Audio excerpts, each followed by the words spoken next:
In the cosmological annals of Azeroth, few entities have navigated the threads of fate with as much ease and malice as the one who calls herself Xal'atath.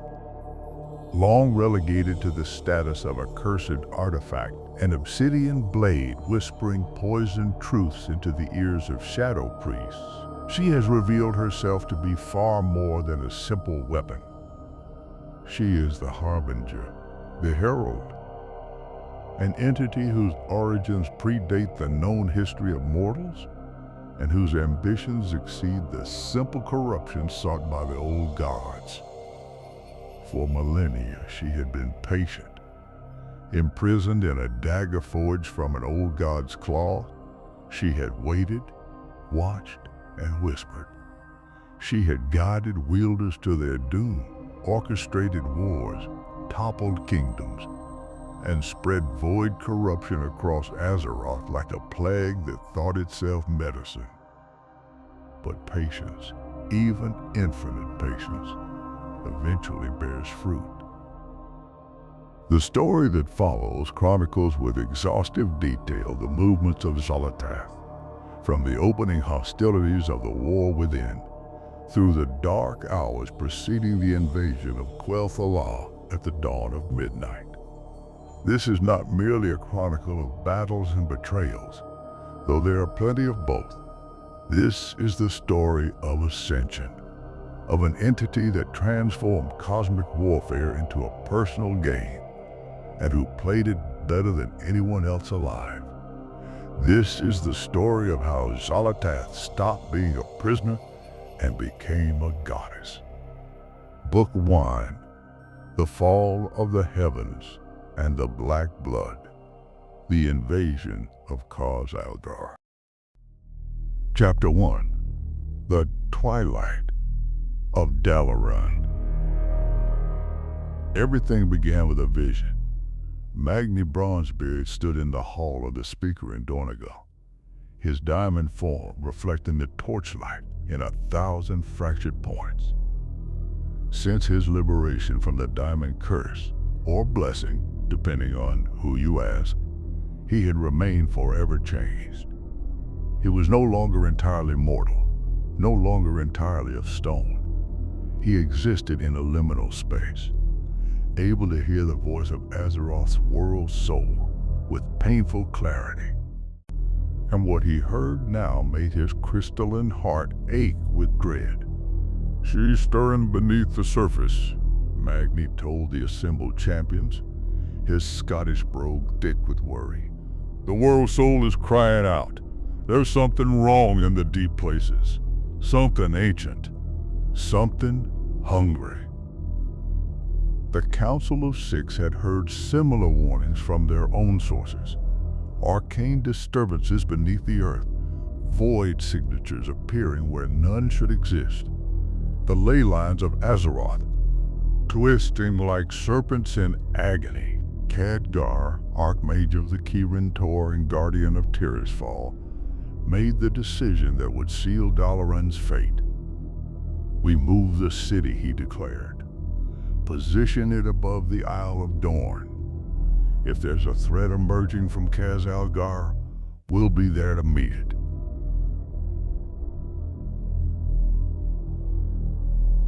It was a reasonable plan. It was logical. It was exactly what Xal'atath wanted them to do. The floating city of Dalaran, that jewel of magical achievement, began its journey across Azeroth's skies. Mages worked in concert, channeling immense arcane power to move the entire city through the air. Citizens watched from the streets as the landscape below changed from the eastern kingdoms to the Dragon Isles, finally settling over the Isle of Dorn, gateway to the subterranean continent of Khaz Algar.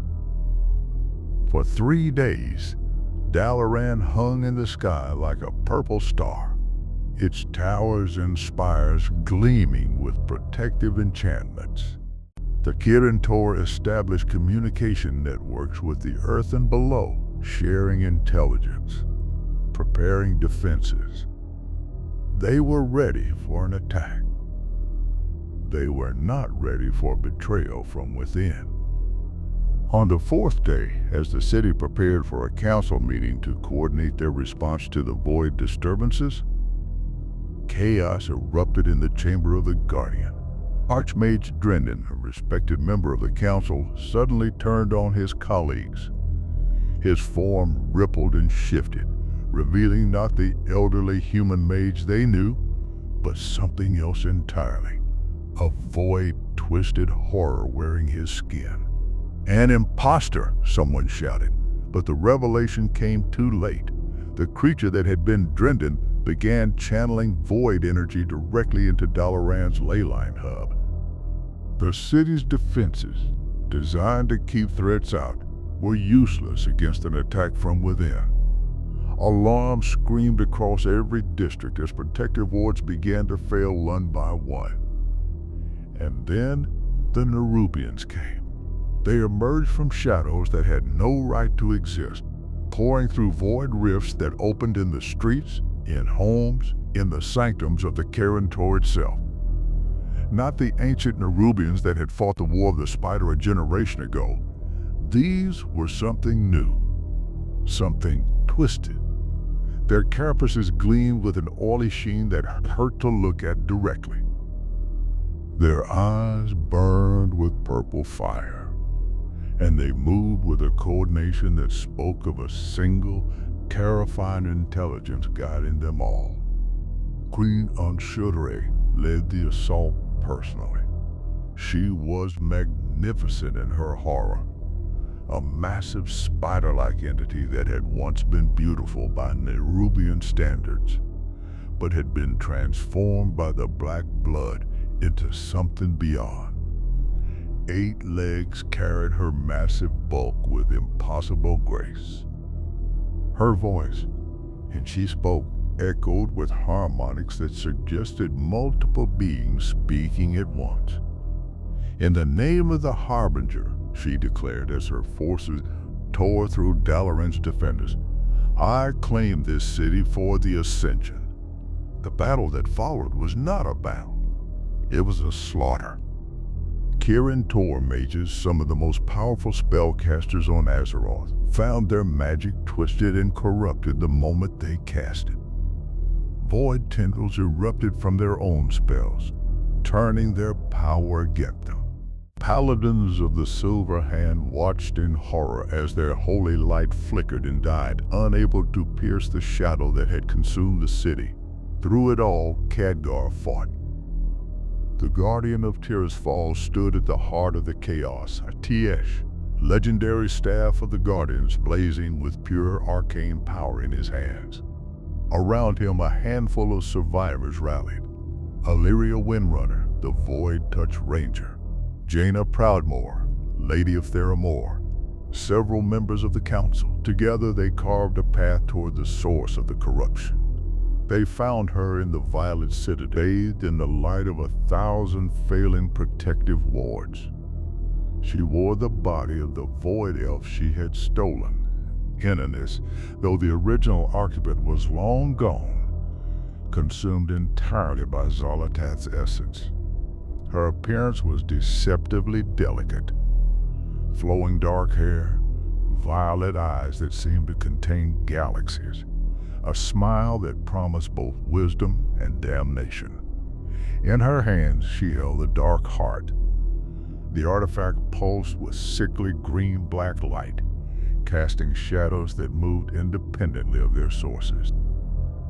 It had been forged by Neltharia on the Earth Warder as a prototype dragon soul, later corrupted by Iridikron with the essence of Galakrond, mightiest proto-dragon who had ever lived, whose hunger had been so vast that it took all 5 dragonflights working together to bring him down.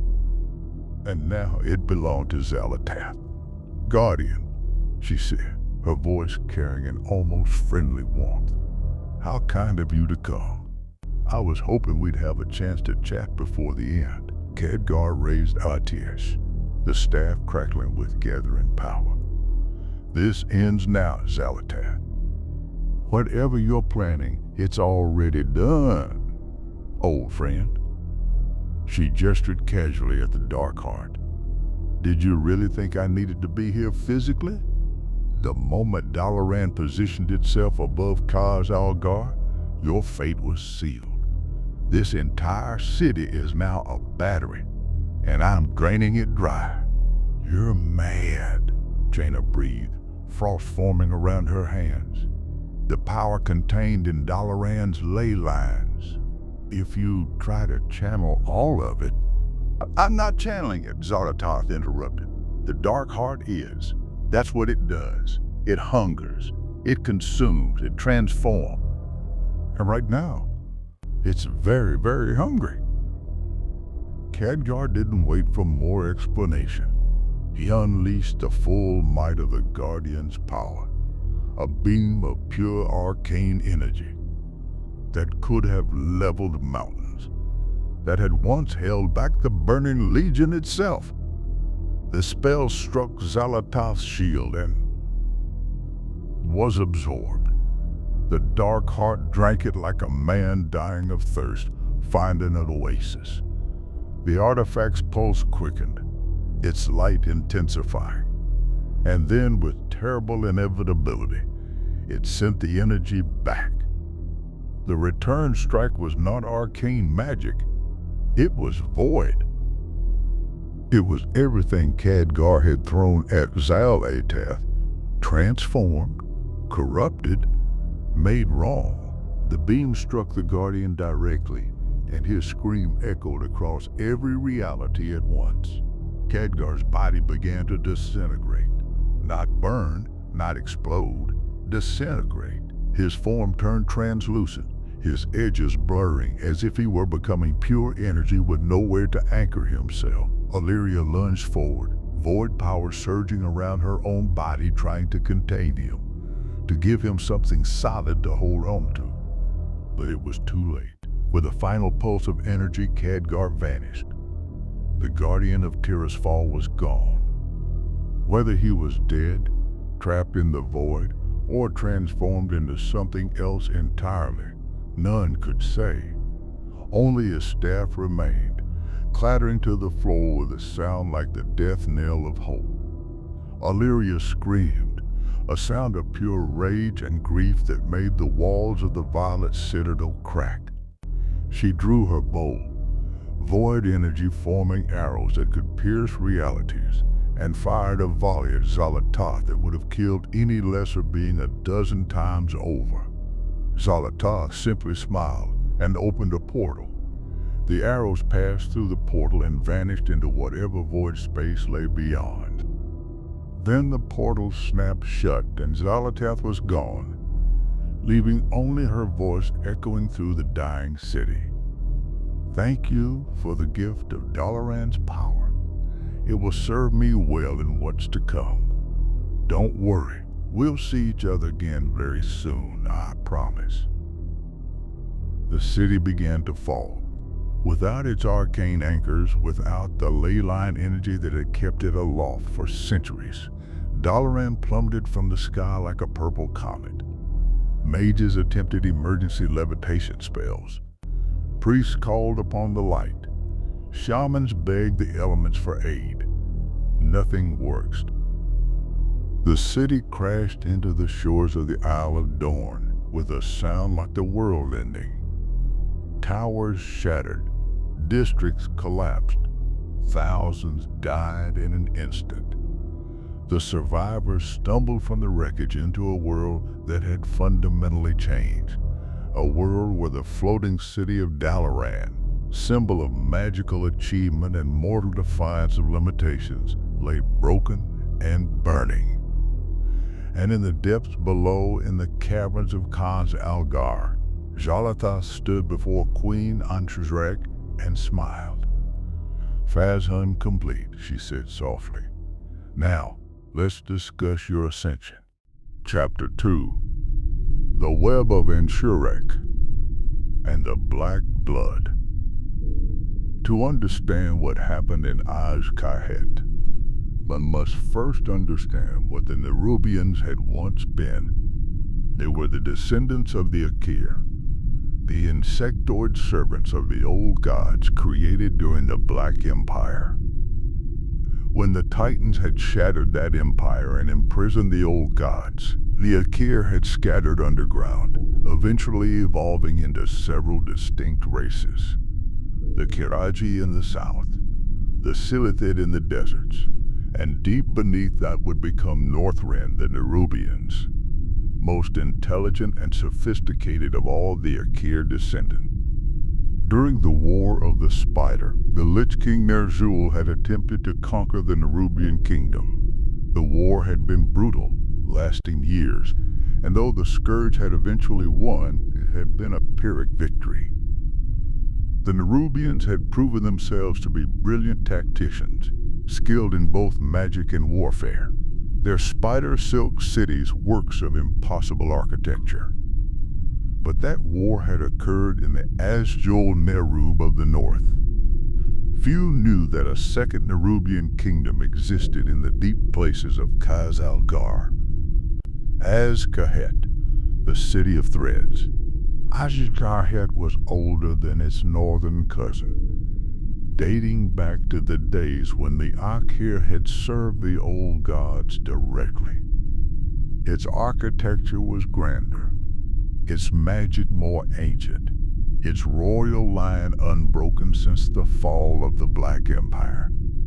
And it had survived in isolation for millennia, hidden from the world above, protected by Queen Nephros, a monarch who had ruled for over 3,000 years. Queen Nephros had been wise. When the old gods whispered to her from their prisons, she had refused to listen. When N'Zoth had attempted to corrupt her kingdom during his brief freedom, she had sealed the borders and purged any who showed signs of corruption. She had kept her people pure, kept them safe, kept them isolated. Her daughter, Princess Ansurek, viewed this as cowardice. Ansurek was young by Nerubian standards, barely 800 years old, but she burned with ambition that her mother's caution had only inflamed. She chafed under Nephros' rule, seeing the queen's isolationism as weakness, her prudence as fear. While other civilizations rose and fell on the surface, while wars raged and empires crumbled, Azkahet remained hidden, stagnant, declining slowly into irrelevance.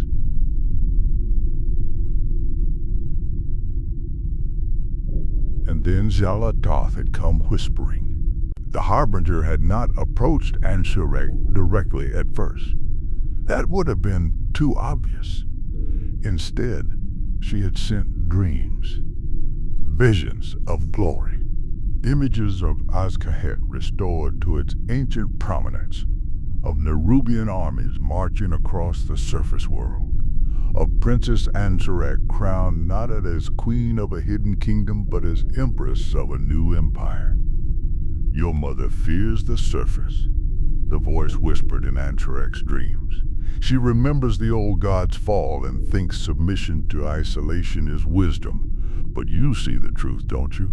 The old ways are dead. The old gods failed because they were rigid, predictable, trapped in their own nature. But what if there were a new way? What if the void could offer not corruption but evolution? Night after night the whispers continued. They appealed to Ansurek's pride, her ambition, her genuine desire to see her people rise to greatness. Xal'atath was careful, patient, revealing just enough truth to make the lies believable. I can give you power beyond anything you mother ever dreamed, Xal'atath promised. Power that will transform your people into something greater. Not slaves to the old gods, but partners in a new hierarchy. All I ask is that you open the way. Let me into your kingdom. Let me show you what the black blood can do.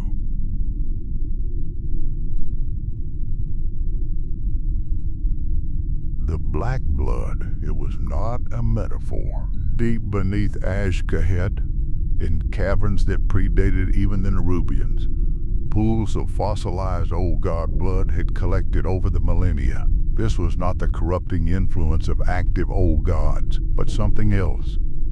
Pure void essence, crystallized and concentrated, waiting to be harvested.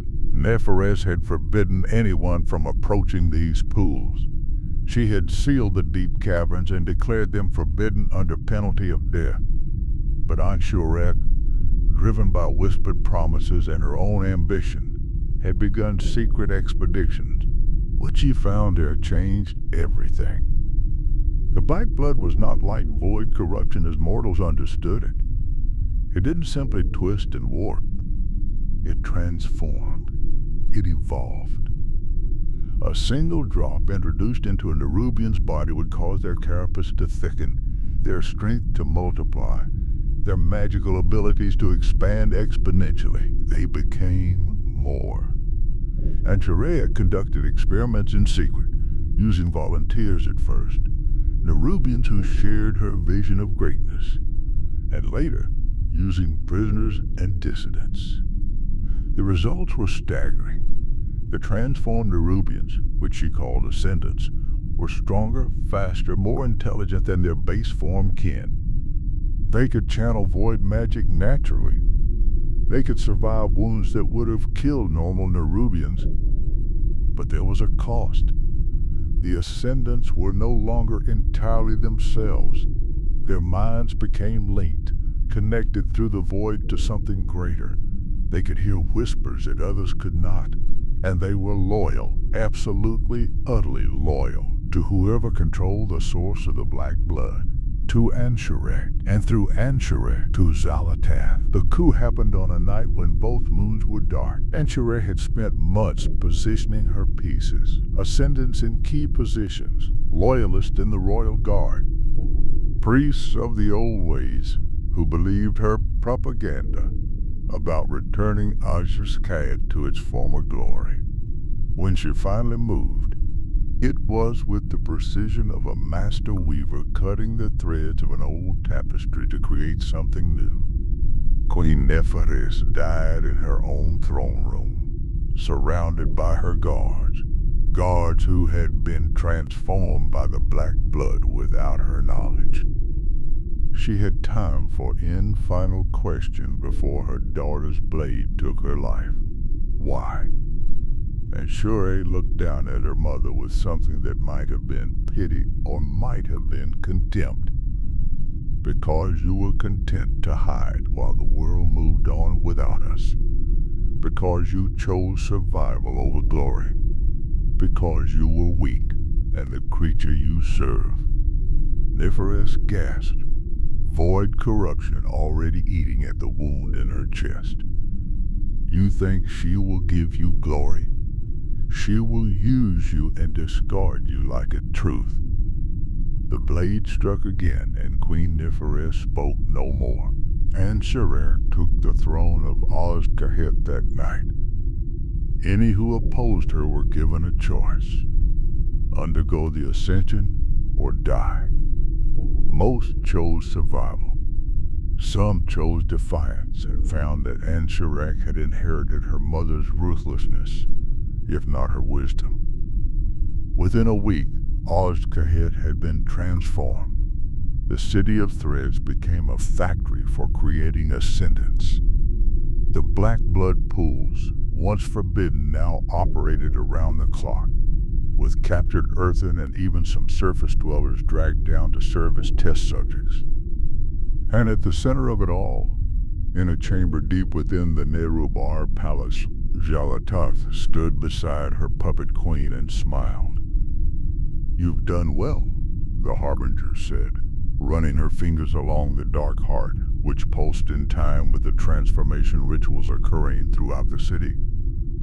"Your mother kept this kingdom safe, but stagnant. You will make it great.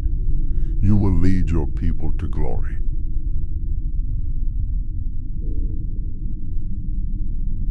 Ansurek believed every word. She couldn't see the strings attached to her limbs, couldn't feel the subtle manipulations that guided every decision she thought was her own. She saw herself as Xal'atath's partner, her co-conspirator in remaking the world. She was wrong, of course. She was a tool, a useful tool to be sure, ambitious, ruthless, effective, but a tool nonetheless. And when tools broke or outlived their usefulness, they were discarded. But that realization would come later. For now, Queen Ansurek ruled Xal'atath with an iron claw, and her ascendants marched to war. Chapter 3. The Corruption Spreads.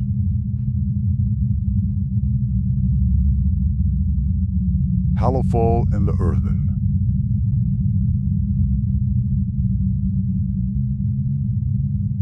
Xal'atath's influence spread to other regions of Khaz Algar. The subterranean continent was not a single unified territory, but rather a collection of distinct zones, each with its own inhabitants, its own culture, its own vulnerabilities. Halifal was a such place, a vast cavern lit by Beladar, a mysterious crystal that served as an artificial sun cycling between day and night. The region was home to the Arathi, humans who had journeyed beneath the earth generations ago and established a theocratic society centered on worship of the light. They were devout, disciplined, and completely unprepared for what Xal'atath had planned. The Harbinger understood that direct assault would fail against people whose faith burned as bright as Halifal's crystal sun. The light was her antithesis, the one force she could not easily corrupt or manipulate. But faith, she knew, was also brittle. Push it too hard, and it would not bend. It would shatter. She began with doubt. Xal'atath sent emissaries to Halifal disguised as refugees from the surface, fleeing the destruction of Dalaran. These agents spread rumors, asked questions, planted seeds. If the light protects us, why did Dalaran fall? If we are righteous, why do we cower in darkness while evil triumphs? Small doubts, carefully cultivated, designed to find fertile ground in minds already stressed by the war above. But her true target in Halifal was not the Arathi. It was Beladar itself. The crystal was ancient, older than the Arathi settlement, possibly as old as the Titan's ordering of Azeroth. It radiated pure light energy, making the entire cavern anathema to void creatures. If Xal'atath wanted to truly control Khaz Algar, she would need to either destroy Beladar or corrupt it. She chose corruption. During the height of the conflict in Xal'atath, while the champions of Azeroth were focused on stopping Queen Ansurek, Xal'atath personally led a strike team of elite ascendants into Halifal. They moved through the shadows during Beladar's night cycle, when darkness gave them the advantage, and struck at the crystal's base where it connected to the cavern floor. The ritual Xal'atath performed was not like the crude corruption attempts of the old gods. She didn't try to overwhelm Beladar with void energy that would have simply destroyed it. Instead, she introduced a seed, a tiny fragment of void essence, carefully shielded, planted at the crystal's core where it would grow slowly, imperceptibly, feeding on the very light energy that sustained it. Light and void are not opposites, Xal'atath whispered as she worked, her hands glowing with black fire. They are two sides of the same coin, forever bound. And where there is great light, the shadow it casts is equally deep. The ritual was interrupted by Ilaria Windrunner.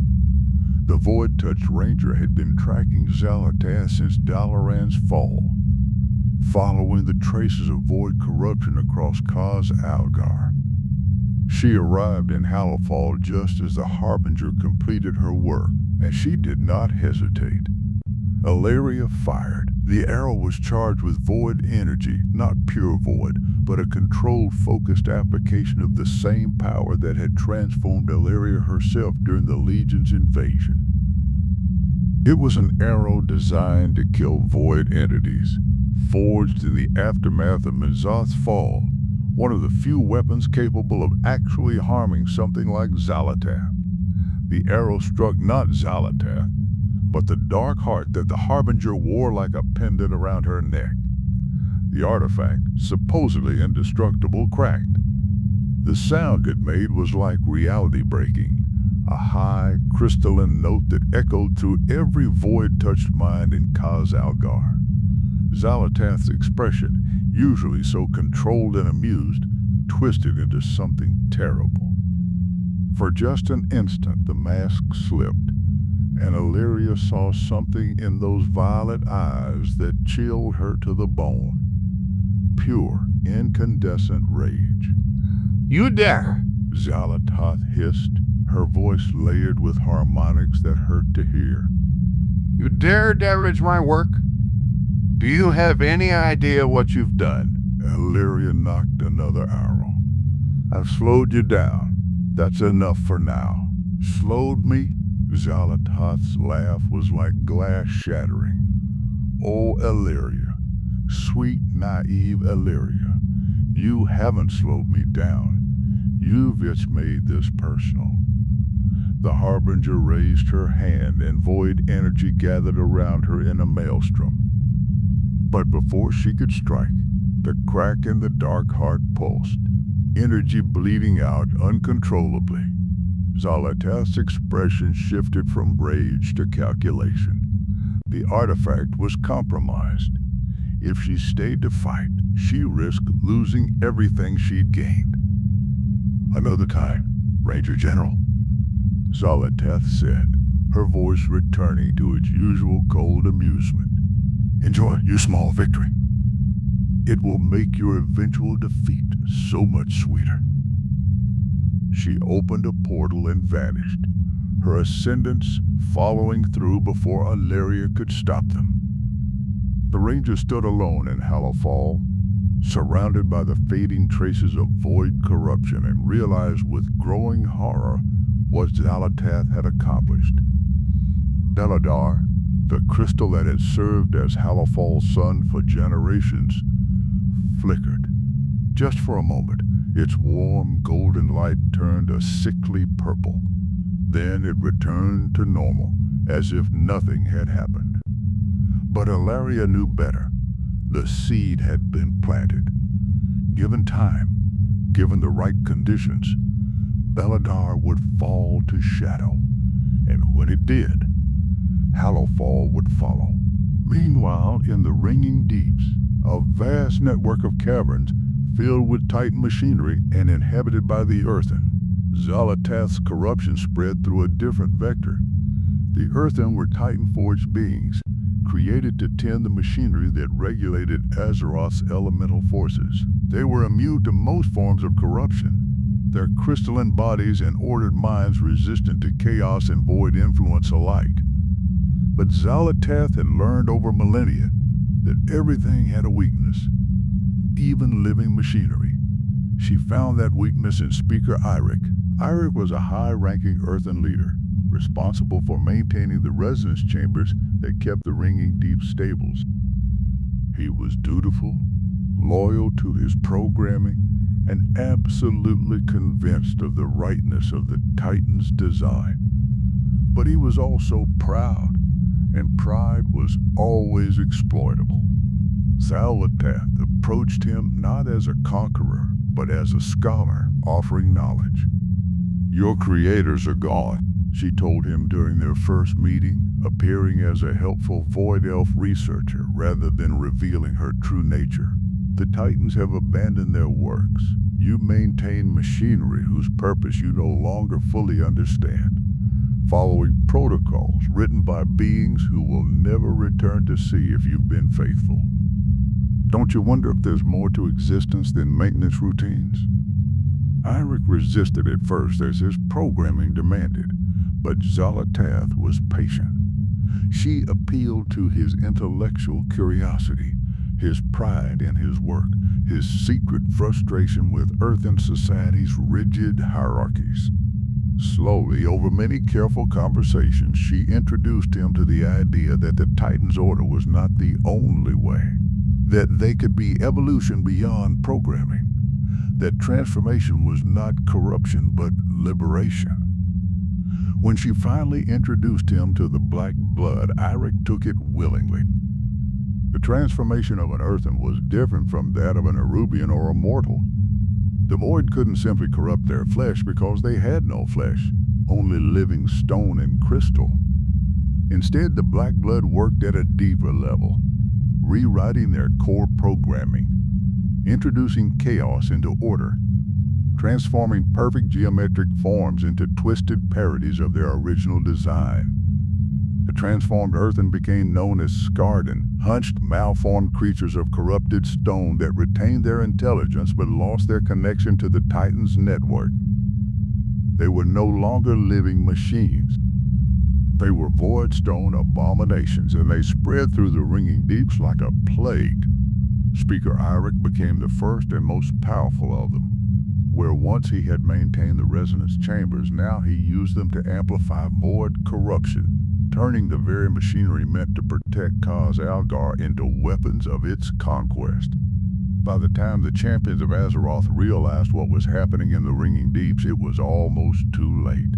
They fought through waves of Skarden, battled corrupted Titan machinery, and finally confronted Speaker Irek in the heart of his domain. The fight was brutal. Irek had retained all his knowledge of Titan technology and combined it with void power, creating weapons and defenses that shouldn't have been possible. He could manipulate the resonance chambers to create zones of crushing gravity, areas where sound itself became a weapon, and pockets where reality simply stopped making sense. But in the end, the champions prevailed. They struck Irek down, destroyed the corrupted machinery, and sealed the deepest parts of the ringing deeps to prevent further spread of the Skarden corruption. Yet as they did so, they couldn't shake the feeling that this had all been too easy. That Xal'atath had allowed them this victory. That while they were busy fighting Skarden and corrupted Earthen, the Harbinger had been elsewhere, accomplishing something far more important. They were right, of course. Every battle, every death, every act of violence in Khaz Algar had fed the Dark Heart. The artifact was damaged but still functional, and it was doing exactly what it had been designed to do, absorbing energy, converting it to void essence, and storing it for Xal'atath's ultimate purpose. A purpose that would only become clear in the final confrontation at the Nerubar Palace. Chapter 4. The Fall of Queen Ansurek. The campaign to liberate Azj-Kahet culminated in an all-out assault of the Nerubar Palace. Alliance and Horde forces, united by necessity, fought alongside the severed threads a resistance movement of Nerubians who had rejected Ansurek's rule and the corruption of the Black Blood. Leading the assault were some of Azeroth's greatest heroes. Thrall, the former war chief of the Horde, channeling the elements with shamanic fury. Jaina Proudmoore, one of the most powerful mages alive. Her grief over Khadgar's loss transformed into cold determination. Anduin Wrynn, the former king of Stormwind, wielding both light and shadow in an impossible balance born from his torture in the Maw. And Dalaria Windrunner, who had sworn on the ruins of Dalaran that she would see Xal'atath pay for what she had done. The palace itself was a nightmare of void-twisted architecture, halls that seemed to extend infinitely, rooms where gravity worked sideways or not at all, corridors filled with shadows that moved independently of any light source. And everywhere, Ascendants enhanced Nerubians that fought with terrible coordination, each one a deadly opponent, but all of them acting as fingers on the same hand. The champions fought their way through chamber after chamber, floor after floor, ascending toward the throne room where Queen Ansurek waited. They left a trail of fallen ascendants behind them, void corruption bleeding from wounds in reality itself. Finally, they reached the throne room. Queen Ansurek sat on a throne woven from spider silk and shadow, the black blood pulsing through channels carved into the floor around her. She was massive, far larger than she had been during the attack on Dalaran, transformed further by continued infusions of void essence. Her 8 legs could have crushed elephants.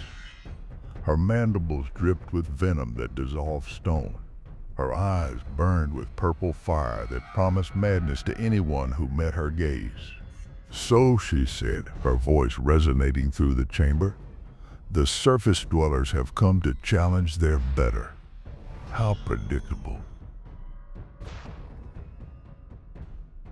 Stand down, Ansurek, Anduin called out, his voice carrying authority despite his youth.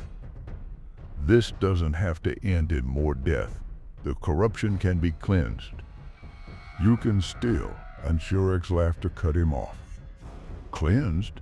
You think this is corruption? This is evolution. This is what we were always meant to be. The old queen kept us small, kept us hidden, kept us weak, but I have made us strong. I have made us gods. You've made yourself a slave, Illyria countered, her bow drawn, void energy arrow aimed at the queen's heart. Xal'atath is using you. She always was.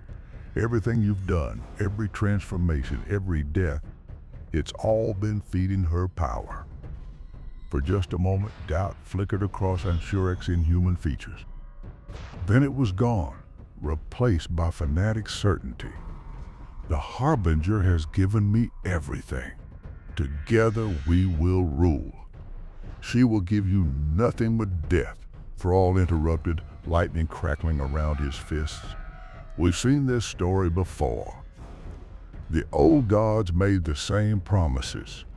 They all do, and they all betray their servants in the end. The battle began. Queen Ansurek was a terror in combat. She moved with impossible speed for something her size, her legs striking like battering rams, her mandibles capable of severing limbs with a single bite. She could channel black blood through the room itself, creating pools of void corruption that burned like acid. She could summon lesser ascendants to her aid, conjuring them from shadows. But the champions had fought gods before. They had faced the Legion, the old gods, the jailer himself. They knew how to work together, how to exploit weaknesses, how to turn an enemy's strength against them. Jaina froze the black blood channels, cutting off Ansurek's power supply. Thrall shattered the throne, destroying the ritual focus that amplified her abilities. Anduin's combined light and shadow magic disrupted the void corruption sustaining her transformed body. And Illyria, drawing on every ounce of void power she possessed without losing herself to it, fired arrow after arrow, each one finding weak points in Ansurek's carapace. The queen fought with desperate fury, knowing that defeat meant death. She had burned every bridge, betrayed every ally. There was no surrender, no mercy waiting for her, only victory or oblivion. In the end, oblivion claimed her. Ansurek fell to her knees, her massive body riddled with wounds that leaked black blood across the throne room floor.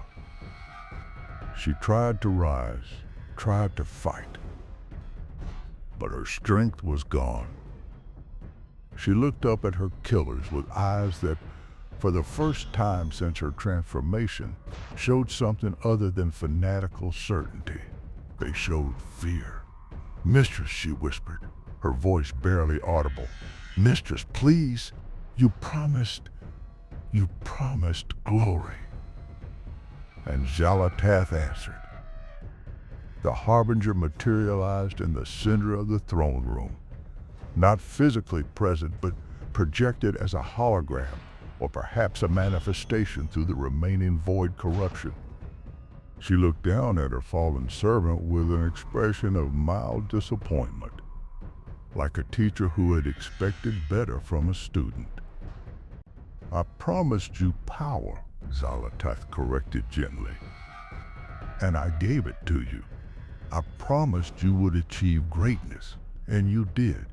You transformed your entire kingdom, something your mother never dared attempt.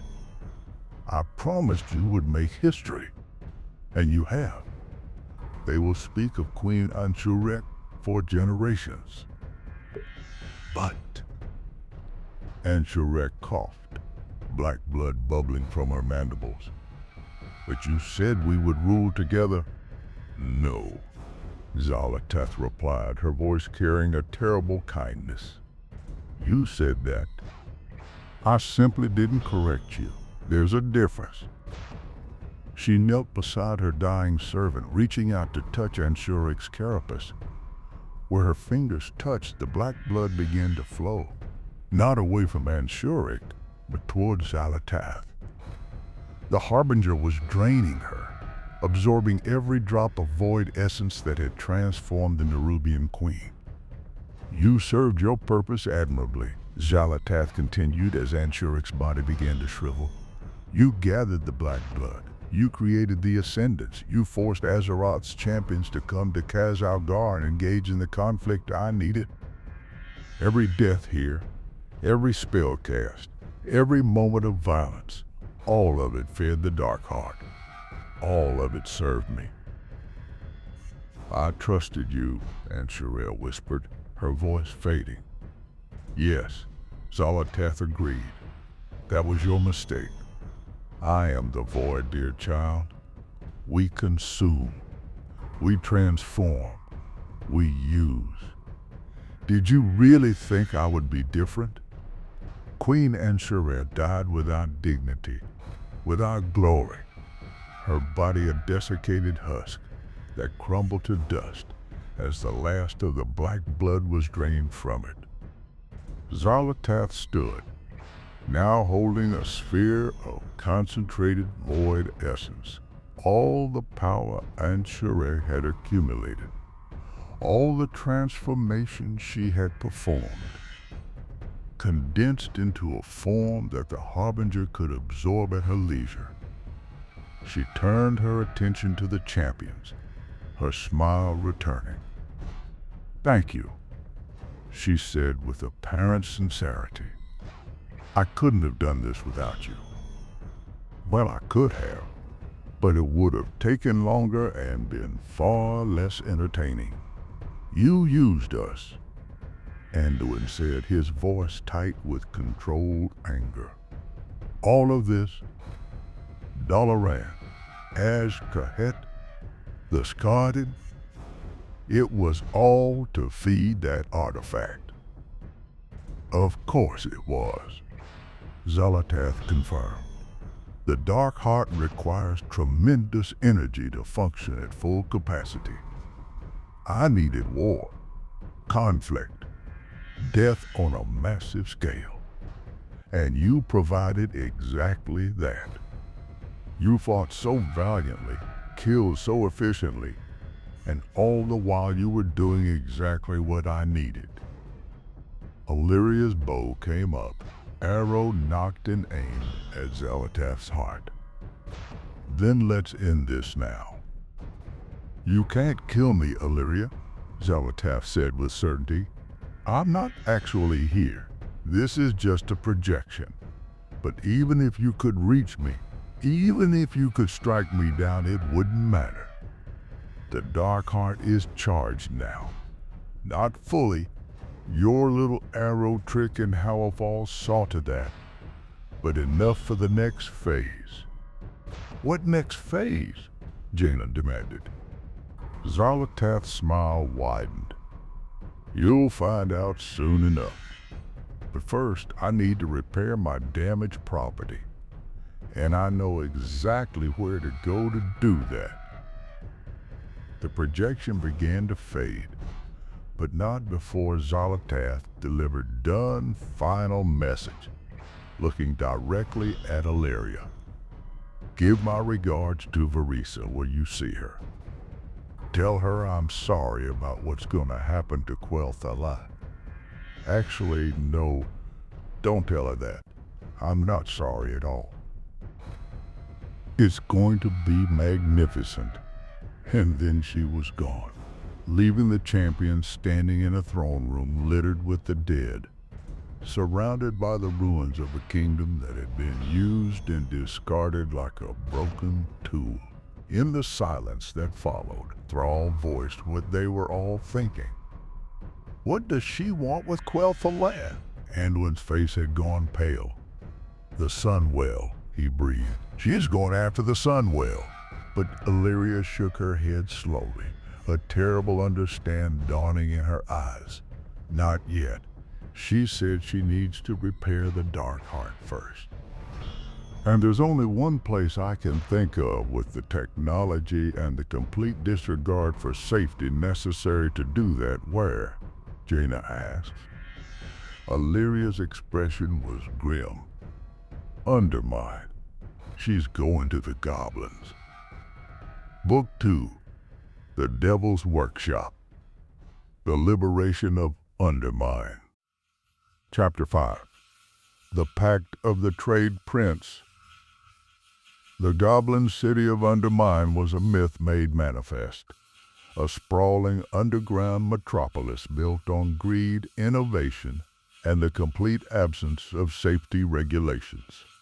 For generations, it had existed more as legend than reality to outsiders. The various goblin cartels spoke of it reverently as the ancestral home of their people, but its location had been kept secret, its borders closed to non-goblins, until Jastor Gallywix forced them open. Gallywix had once been the trade prince of the Bilgewater cartel, one of the wealthiest and most powerful goblins on Azeroth. But his greed and treachery had finally caught up with him.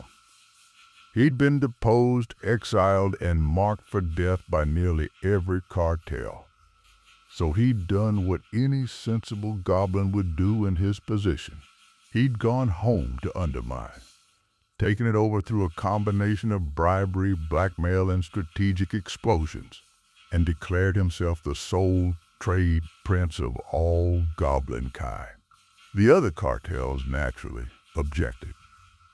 But Gallywix had spent his exile well, fortifying Undermine, hiring mercenaries, and, most importantly, discovering the vast deposits of black blood that lay beneath the city, in caverns that connected to the deeper networks of Khaz Algar.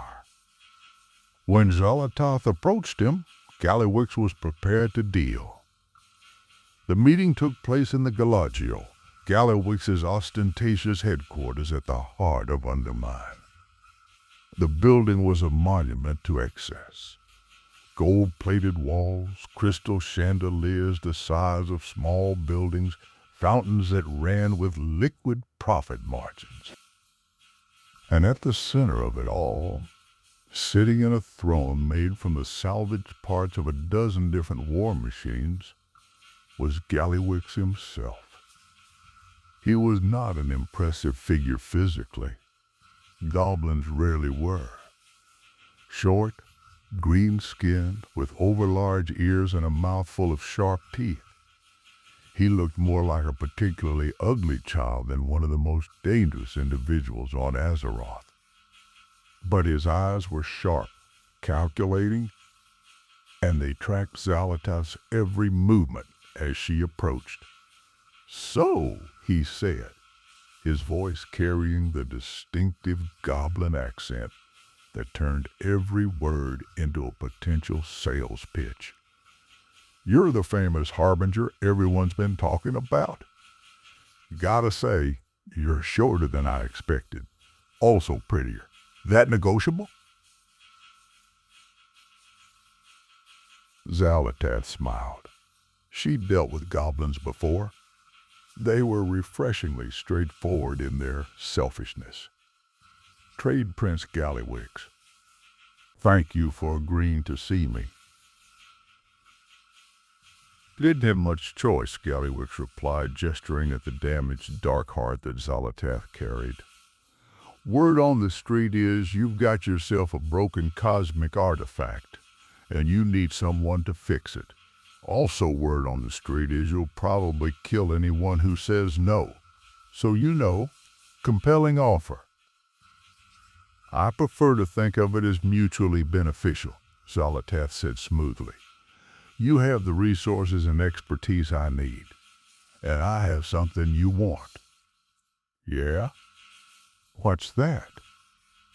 Knowledge. Xal'atath gestured, and a holographic display appeared between them, showing complex chemical formulas and alchemical processes.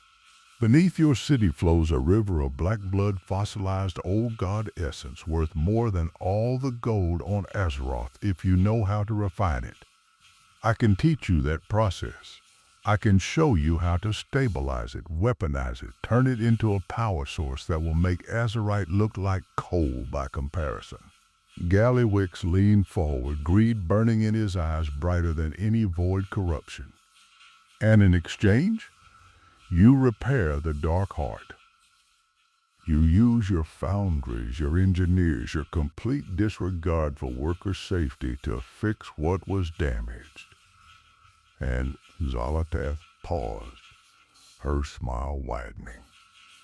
You keep the champions busy when they inevitably come to stop us. When they come? Gallywix laughed. Oh, honey, they're already on their way. That idiot Gazlo's been planning a liberation of Undermine for weeks now. Got himself a whole coalition. Horde, alliance, even got some earthen involved. They want to free my city from my tyrannical rule. He made air quotes with his stubby fingers, like freedom ever paid the bills. Perfect, Xal'atath said. Then we have a deal? Gallywix studied her for a long moment, his calculated mind weighing risk and rewards, costs and benefits. Finally, he extended his hand. Deal. But I want a contract, in writing, notarized, with penalty clauses. Of course, Xal'atath agreed, shaking his hand. She didn't mention that goblin contracts meant nothing to her, that she would honor the letter of their agreement while betraying its spirit at every opportunity. That he was, like Ansurek before him, just another tool to be used and discarded. She didn't need to mention it. Somewhere deep down, Gallywix probably knew. But goblins were eternal optimists when it came to profit. He thought he could outsmart her, could come out ahead in the end. He was wrong. Chapter 6.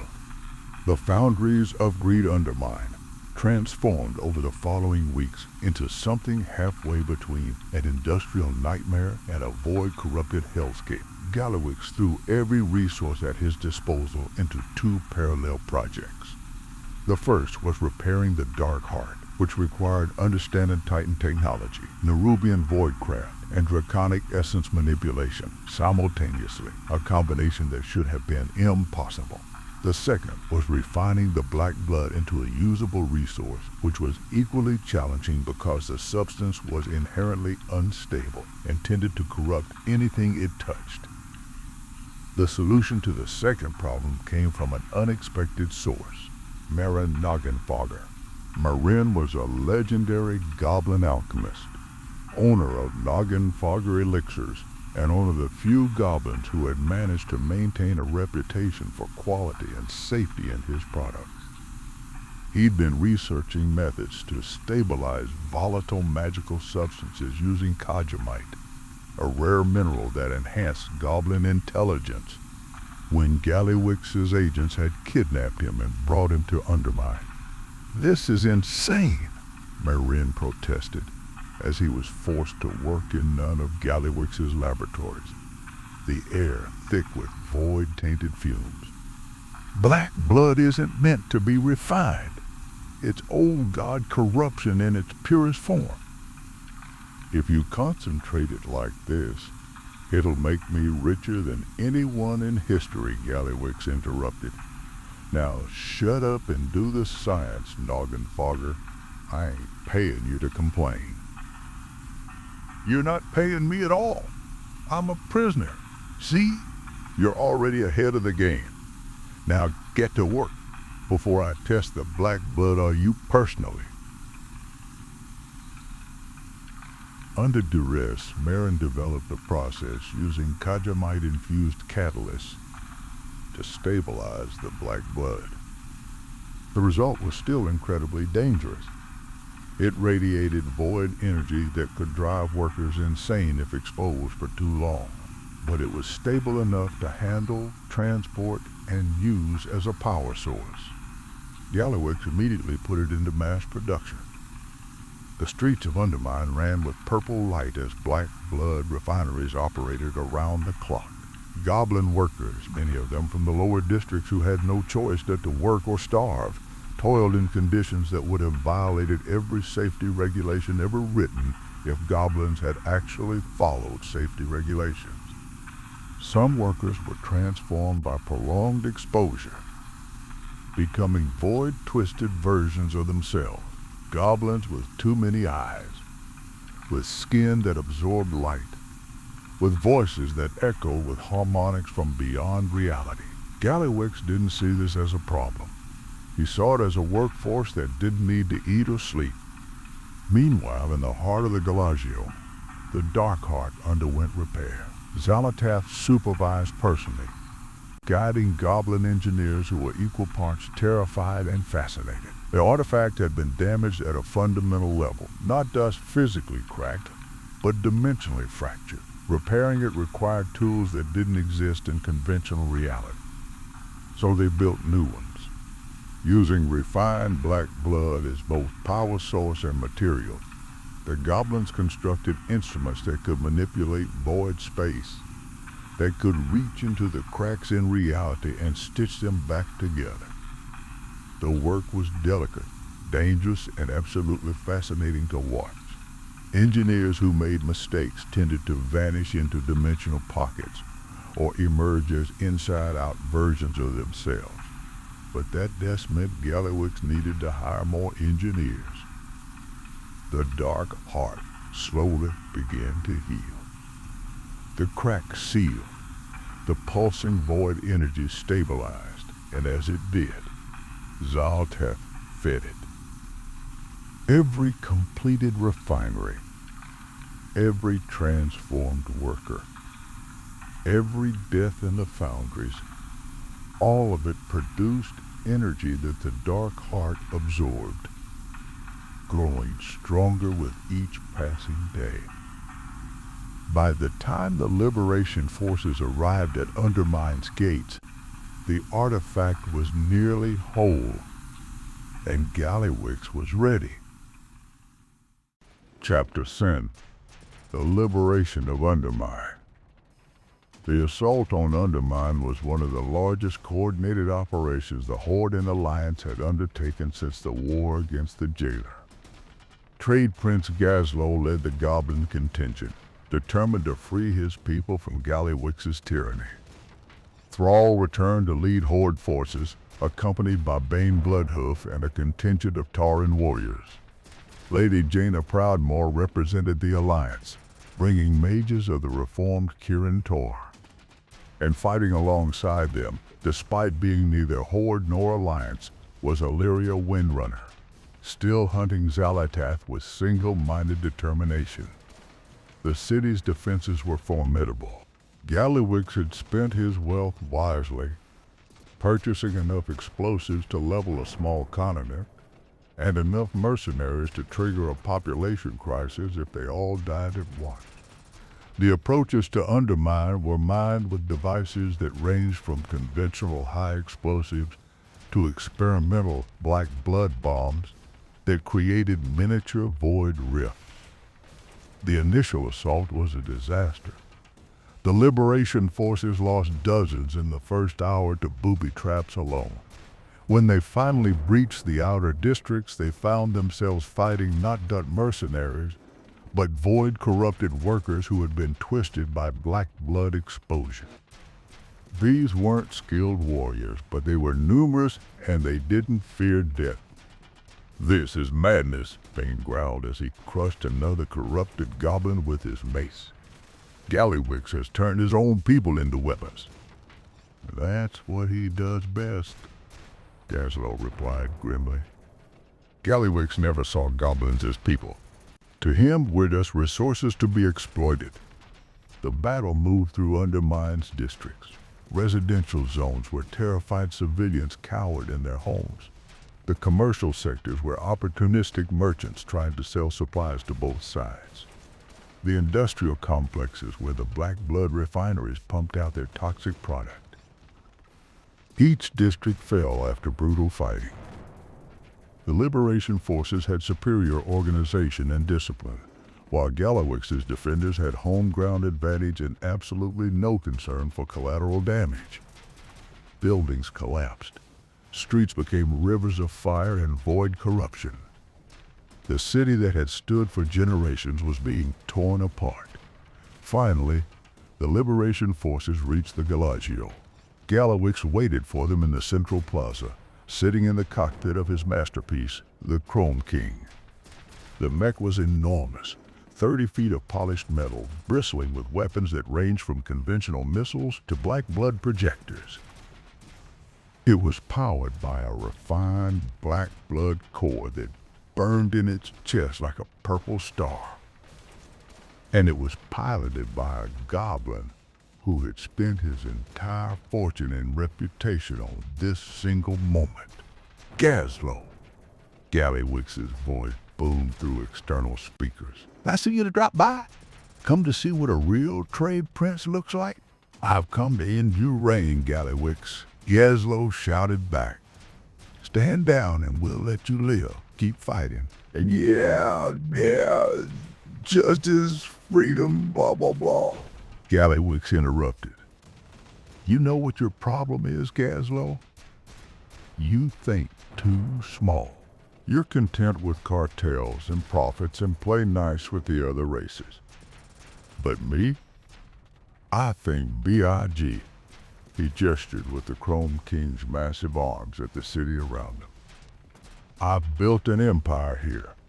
I've refined black blood into the most valuable resource on Azeroth. I've made deals with cosmic entities. I'm this close to becoming the richest goblin who ever lived, and you want me to give it all up for what? The good of goblin kind?" He laughed. "I am goblin kind. Everything we are, everything we aspire to, greed, ambition, profit over safety. I'm the pinnacle of that. I'm not the villain in this story. I'm the success story." "You're delusional," Thrall said, lightning crackling around his fists. "Surrender, Gallywix. Last chance." "Or what? You'll stop me?" Gallywix's laugh echoed across the plaza. "I'm in a giant death robot powered by concentrated void corruption. I've got enough firepower to level half the city." "You think you can?" Illyria's arrow struck the Chrome King's sensor array, shattering it. "Less talking," she said calmly, knocking another arrow. "More dying." The battle was chaos. Gallywix unleashed every weapon the Chrome King possessed. Missiles that left trails of void corruption. Laser beams that burned through stone and steel. Deployment of mini-robots that exploded on contact. The plaza became a war zone, with the Liberation Forces desperately trying to find cover while looking for weak points in the mech's armor. Jaina froze the mech's leg joints. Thrall called lightning to overload its power systems. Bane charged forward with his warriors to physically grapple with the machine. Gazlo, who knew Gallowix's engineering style, directed attacks at specific vulnerabilities. But Gallowix was not going down easy. Even damaged, even leaking black blood coolant, even with half his systems failing, he kept fighting. Because surrender meant capture, trial, probably execution. And Gallowix had never been good at accepting consequences. In the end, he defeated himself. Enraged by the damage to his precious mech, Gallowix attempted to overcharge the Black Blood core to unleash a devastating final attack. The energy buildup was visible, the entire Chrome King glowing with purple light as void power gathered in its chest. "You want big?" Gallowix screamed. "I'll show you big. I'll show you all how a real goblin goes out." He pulled the trigger. The Chrome King's chest cannon fired a beam of concentrated void energy that carved through reality itself. For a moment, it looked like victory. The liberation forces scattered, the beam destroying everything in its path. Then the feedback hit. The mech systems, already damaged, couldn't handle the power output. The Black Blood core went into overload, and in a fit of rage and desperation, Gallowix did the worst thing possible. He punched his own console, trying to force it to work. The Chrome King's weight distribution shifted. The damaged leg joints, frozen by Jaina's magic and stressed by the overload, couldn't compensate. The mech toppled forward like a felled tree, and Jaster Gallowix, trade prince of Undermine, architect of his own empire, was crushed beneath 30 tons of his own creation. The plaza fell silent except for the hisses of ruptured coolant lines and the groaning of tortured metal. The liberation forces approached cautiously, weapons ready, half expecting Gallowix to emerge from the wreckage for one final fight. But there was no movement. The Chrome King lay still, smoke rising from its shattered form. Gazlo climbed onto the wreckage, peering into the crushed cockpit. After a moment, he turned away, his expression a mixture of satisfaction and something that might have been pity. "He's done. Gallowix is dead." "Good riddance," Bane rumbled. "Now we can wait," Allia interrupted, her void-enhanced senses detecting something. "Something's wrong. Where's the Dark Heart? Xal'atath was here to repair it. It should be." The air in the center of the plaza shimmered and tore. Void rifts opened like wounds in reality, and through them stepped figures wrapped in bandages of light and shadow. Ethereals, dozens of them, their forms flickering between states of matter. At their head was Woe, who radiated authority, his bindings elaborate, marked with sigils that hurt to look at directly. When he spoke, his voice resonated from multiple dimensions at once. "I am Nexus King Salhadar of the Shadow Guard," he announced, "and we claim the Dark Heart in the name of our true master." "The Shadow Guard?" Thrall stepped forward, elements crackling around him. "We've never heard of course you haven't," Salhadar interrupted. "We have existed in the shadows since Karesh fell, waiting for this moment. The Harbinger believes she is using us. She is wrong. We use her. And now we claim what is rightfully ours."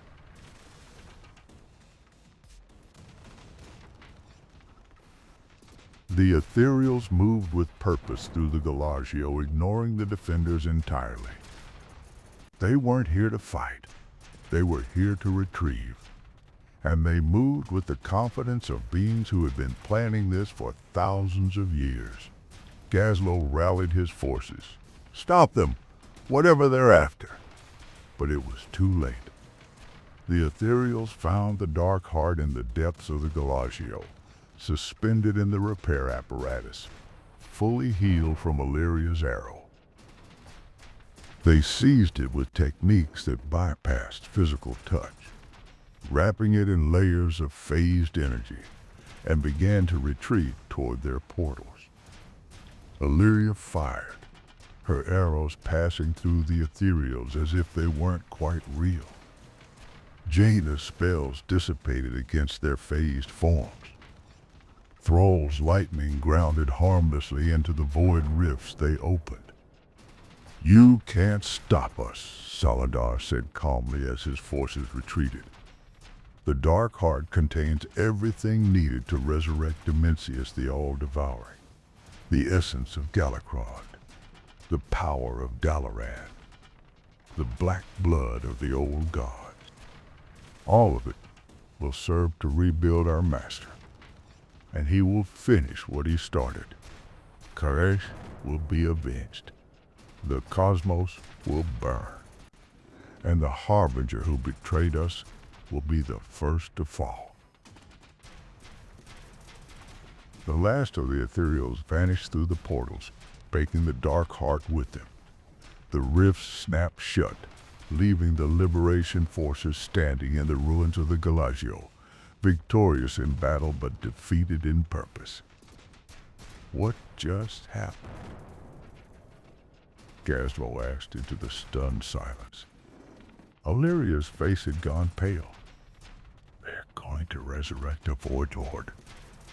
They're taking the Dark Heart to Khaz to bring back Dimensius." "Can they do that?" Jaina asked. "I don't know," Illyria admitted. "But if they can, if Dimensius returns..." She didn't finish the sentence. She didn't need to. They all understood the implications. A Void Lord unleashed, powered by an artifact that contained the essence of multiple cosmic catastrophes. It would make the old gods look like minor inconveniences. "Then we go to Khaz," Thrall said firmly. "We stop them before you'll die," a voice interrupted. Xal'atath materialized in the plaza, her projection solid enough to cast a shadow but clearly not physically present. She looked at the gathered champions with an expression that might have been concern or might have been amusement. With her, it was always hard to tell. "Khaz is not a place mortals can simply travel to," she continued. "It's a dead world, saturated with void radiation, existing partially outside normal space-time. The journey alone would kill you. And if you somehow survived that, Dimensius would consume you before you could mount any meaningful resistance." "Then what do you suggest?" Illyria demanded, her voice dripping with venom. "This is your fault. You created this mess with your schemes." "I didn't create the Shadow Guard," Xal'atath interrupted coldly. "They've existed since Khaz fell, waiting for their chance at revenge.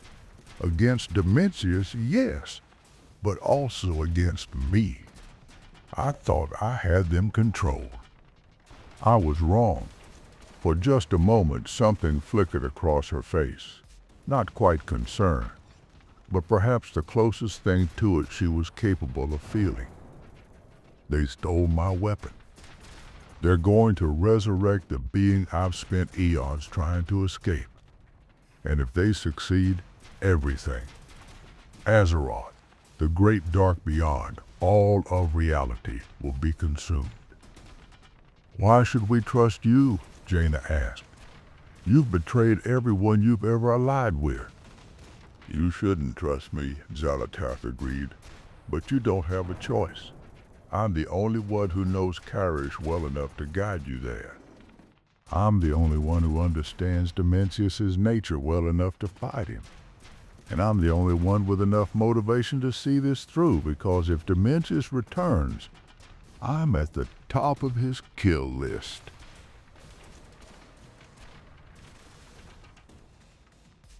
She looked directly at Illyria. "I'm offering an alliance, Ranger General. One mission, one goal. We go to Koresh, we stop the resurrection, and we destroy Dimensius once and for all. After that, you can go back to hunting me. But right now, we need each other.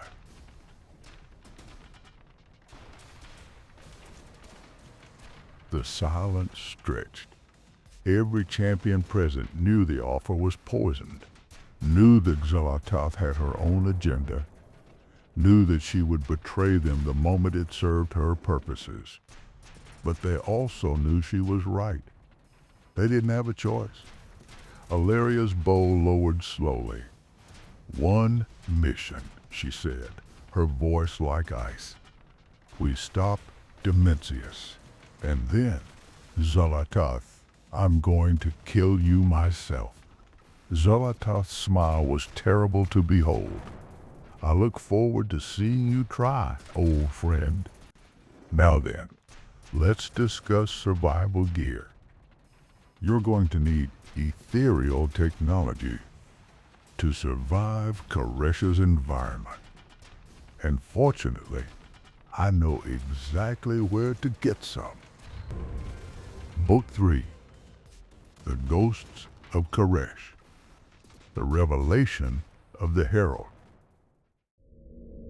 Chapter 8, The Broken World.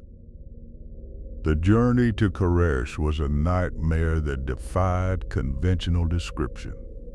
Xal'atath had procured, through methods she declined to explain, a dimensional ship that could traverse the great dark beyond. But this wasn't a normal space journey. Koresh didn't exist in normal space. It occupied a wounded spot in reality, a place where Dimensius's destruction had torn the fabric of the cosmos, and the wound had never fully healed. The ship, crewed by ethereal refugees from a consortium who owed Xal'atath favors they refused to discuss, carried a small strike force, Illyria Windrunner, still consumed by her quest for vengeance. Locust Walker, the enigmatic ethereal who had once trained Illyria in controlling her void powers, and who had his own complicated history with Koresh. Thrall, representing the Horde's interests. Jaina Proudmoore, one of the few mages powerful enough to survive what they were about to face. And a handful of champions who had proven themselves in the wars against the Legion and the Old Gods. They traveled for what felt like hours, or days, or perhaps no time at all. Time worked strangely when moving through void space. Through the ship's viewports, they watched reality bend and twist around them, saw colors that shouldn't exist, glimpsed things moving in the darkness between dimensions that were better left unexamined. Finally, they arrived. Koresh hung in the void like a corpse in water, a planet that had been shattered but not quite destroyed, its pieces held together by gravitational anomalies and residual void energy. Continents floated independently, connected by bridges of solidified energy. The atmosphere was a sickly purple, shot through with lightning that moved in impossible patterns.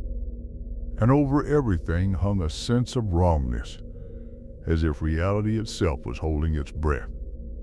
"Home, sweet home," Locust Walker said quietly, his voice carrying tones of pain and nostalgia, or what's left of it.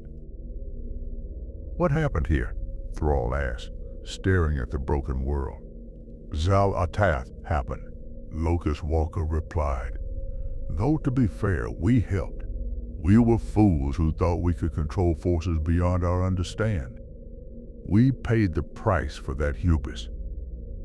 The ship descended toward the largest intact landmass, passing through layers of void radiation that would have killed unprotected mortals instantly. The champions wore suits made from ethereal technology, wrappings that phased them partially out of normal reality, allowing them to survive the hostile environment. Even so, they could feel the wrongness pressing against them, trying to seep in through any crack in their protection. They landed in what had once been a city. The architecture was unlike anything on Azeroth. Buildings made of crystalline material that shifted colors based on viewing angle. Streets that curved in non-Euclidean patterns. Eco-domes that had once contained gardens from 1,000 worlds. All of it was ruined now, shattered by the cataclysm that had killed Karesh. And everywhere there were the ethereals. They were the survivors of Karesh's destruction, beings who had once been corporeal but who had been transformed into semi-physical entities of pure energy, wrapped in enchanted bandages. Some were consortium members, traders and scholars who had adapted to their new existence. Others were Shadow Guard fanatics, still burning with rage over what had been done to their world. And some were the Oracle's ethereals who retained fragmentary memories of Karesh's glory days and who greeted the new arrivals with a mixture of hope and desperation. "You've come," one of the Oracles said, his voice trembling. "The Locust Walker returns, and you've brought her." Xal'atath stepped forward, her physical form solid and real in a way that made the ethereals draw back instinctively. "Yes, I've returned. I'm sure you have feelings about that." "You destroyed our world," another oracle spat. "You taught us the ribbons of Rishi. You convinced us we could destroy Dimensius. You lied." "I didn't lie," Xal'atath corrected calmly. "I told you the ribbons could be used to kill a Void Lord." "That was true. What I didn't tell you was that using them would destroy your planet in the process. That was an omission, not a lie. There's a difference." "Semantics," the Oracle snarled. "Accurate semantics," Xal'atath replied. "But let's not dwell on the past. The Shadow Guard has the Dark Heart and they're attempting to resurrect Dimensius. If they succeed, Karesh won't even have ghosts. It will be completely consumed." "Is that what you want?" The oracles conferred among themselves in their strange, harmonics-layered language. Finally, the first speaker turned back to Xal'atath. "What do you propose?" "An alliance," Xal'atath said simply. "You help us reach the Manaforge Omega, that's where the resurrection ritual will take place, yes? You provide what support you can, and in return, I'll give you something you've wanted for thousands of years. What could you possibly give us?" Xal'atath's smile was sad, almost human. "The truth about what happened to your world soul, the real reason Karesh died. And perhaps, if we're very lucky, a chance to save what remains of it." The oracles were silent for a long moment. Then, slowly, they nodded. "We will help. But if you betray us again..." "If I betray you again, you're welcome to kill me," Xal'atath said. "Though you'll have to get..." Chapter 9. The Archives of the Ravel. As the strike force prepared for their assault on Manaforge Omega, Xal'atath led a smaller group, Illyria, Locust Walker, and a handful of champions, to a structure that had somehow survived Karesh's destruction intact. The Archive of the Ravel stood on a floating island, connected to the main landmass by a bridge that existed in multiple dimensions simultaneously. The building was ancient even by Karesh standards, its walls covered in inscriptions that hurt to read, its doors sealed with wards that predated the ethereal transformation. The Ravel, Locust Walker explained as they approached, was an order of scholars dedicated to understand the fundamental forces of reality. They were the brightest minds of Karesh, the ones who believed knowledge could solve any problem. His voice turned bitter. They were also the ones Xal'atath manipulated into destroying our world. I prefer to think of it as educated, Xal'atath said as she unsealed the doors with a gesture. The Ravel wanted to be free of Dimensius. I showed them how. The fact that the method had catastrophic side effects wasn't something they asked about. Inside, the archive was surprisingly well preserved. Row after row of crystalline data storage, each one containing the collected knowledge of Karesh's civilization. But Xal'atath led them past all of this to a sealed chamber at the archive's heart. The restricted section, she explained, where the Ravel kept records of their most dangerous research, including records of me. The chamber opened to her touch. Apparently, whatever security measures had once protected it recognized her on some level. Inside were hundreds of data crystals, each one pulsing with faint light. Xal'atath selected one and activated it. A hologram sprang to life, a recording made thousands of years ago. It showed a figure that was clearly Xal'atath, but different, less controlled, more desperate, and most strikingly, clearly wounded in ways that went beyond the physical. The holographic Xal'atath spoke in a language none of them understood, but Locust Walker provided translation. My name is Xal'atath. I am the Herald of Dimensius, the all-devouring, Void Lord of the Seventh Consumption. I come before the Ravel to offer my knowledge and my service in exchange for sanctuary and hope of redemption. The recording continued, and the story it told was horrifying in its tragedy. Xal'atath had not always been a void entity. She had been mortal once, on a world whose name had been lost to time. When Dimensius came to that world, she had watched everyone she loved consumed, transformed, obliterated. She had survived only because Dimensius found her mind interesting, complex enough, devious enough to be useful. He had transformed her into his herald, twisting her body and soul into something capable of surviving in the void, capable of doing his work. For countless eons, she had traveled ahead of Dimensius, arriving at worlds to prepare them for consumption, to weaken their defenses, to spread despair. She had served faithfully because she had no choice. The transformation had bound her to Dimensius's will, made disobedience physically impossible. She was his slave, his tool, his silver surfer, and she hated every moment of it. Until Karesh. Something about the Kareshi people, about their brilliant minds and their desperate situation. Dimensius was already approaching their world, the end inevitable, had sparked something in Xal'atath. A memory of what she had once been, a desire not just to serve, but to be free. So she had betrayed Dimensius.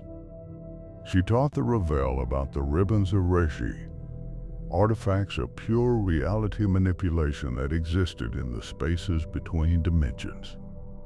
She showed them how to use these ribbons to create a weapon capable of destroying a Void Lord. And she convinced them that if they could kill Dimensius, they would save not at Karesh, but countless other worlds. What she hadn't told them, what she perhaps hadn't fully understood herself, was that destroying a Void Lord required energy equal to the target's own power. And Dimensius was vast, ancient, mighty beyond comprehension. The only energy source available that could fuel such a weapon was Karesh itself, the planet's world soul, its living essence, everything that made Karesh a functioning reality. The Ravel had performed the ritual. The ribbons of Rishi had activated. Karesh's world soul had been consumed to fuel a weapon that tore Dimensius apart, scattering his essence across multiple dimensions. The Void Lord had not died. Such beings couldn't be killed easily, but he had been broken, dispersed, rendered effectively powerless until his scattered pieces could be gathered and reassembled. And Koresh had died. Its world soul consumed, its atmosphere poisoned. Its people transformed into ethereals, beings caught between states of existence, neither fully alive nor fully dead.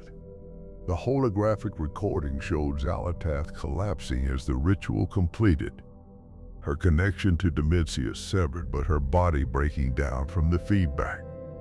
The last image was of Ravel scholars approaching her fallen form, uncertain whether to save her or destroy her. The recording ended. In the silence that followed, Alleria spoke, her voice tight with controlled emotion. You murdered an entire world to gain your freedom. Yes, Xal'atath admitted, making no effort to defend herself.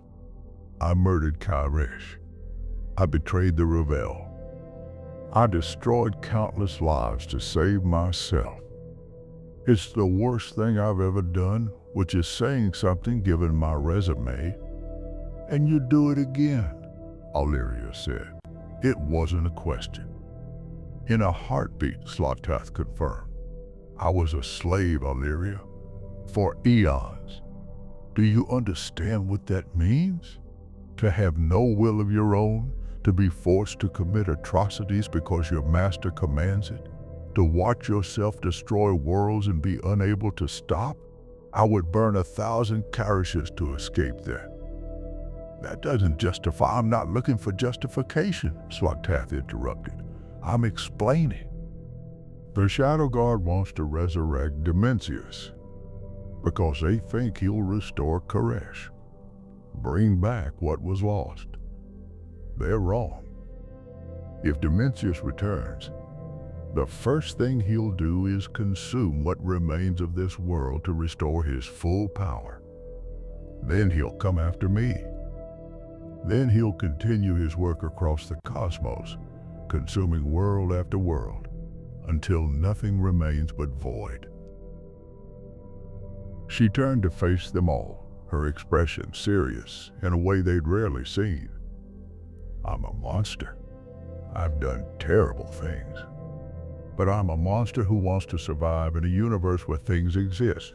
Dimensius is a monster who wants to reduce everything to nothing. If you want to hate me, fine. Hate me. But hate me after we've stopped him, because if we don't, there won't be anyone left to hate anything. Locust Walker placed a hand on Xal'atath's shoulder, a gesture of, not forgiveness, but perhaps understand. You've carried this burden for a long time, longer than you can imagine, Xal'atath replied quietly, and I'll carry it for eternity if I must. But first, let's make sure there's still an eternity to carry it in. Chapter 10. The Manaforge Omega. The Manaforge Omega was a Titan facility, one of the few structures on Koresh that predated even the native civilization. The Titans had built it millennia ago as part of their ordering of the cosmos, a factory for processing and redirecting vast amounts of arcane energy. It was also the perfect place to perform a resurrection ritual. Nexus, King Salhadar, and the Shadow Guard had transformed the Manaforge into a shrine to their lost god. The facility's original purpose, creating order from chaos, had been inverted.